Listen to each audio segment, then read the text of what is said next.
I'm Mr. Wild. In this video, I'm going to demonstrate how to make a bowl using a slab drape mold technique. The type of clay I'm using is a stoneware cone 5. It's important to know which cone fire your clay is for firing later on. But this is the completed but unfired slab drape mold bowl that I'll be making. These are the equipment and tools I'll be using for this project, and I'll supply a link at the end of this video for all my tools.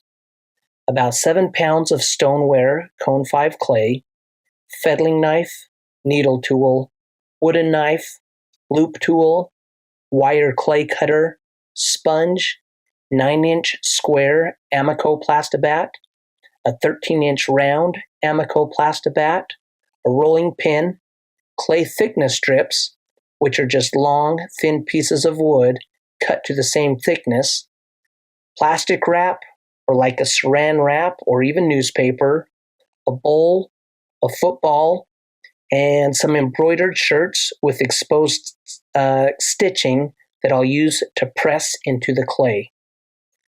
I'm using a large piece of cardboard to create a barrier between the clay and the countertop so the clay won't stick to the countertop.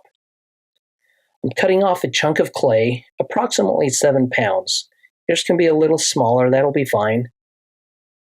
I'll start by pounding the corners to round them off. The slab does not have to be a perfect circle. In fact, since I'm going to be using a football to drape the clay over, an oval is the preferred shape. I start out patting the clay with my hands and will even use the rolling pin to help flatten it out. Notice that I turn the clay over occasionally. It helps to work the clay from both sides, and it keeps the clay from completely sticking to the flat surface.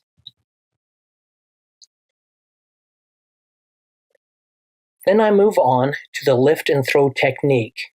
Please take note that I'm not dropping it or throwing it straight down.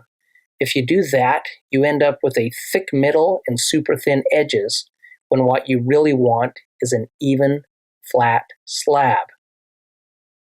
Now I'm moving on to the rolling pin and clay thickness strips. I try to set the thickness strips as far apart as possible, but still allow the rolling pin to stay on both, similar to train tracks.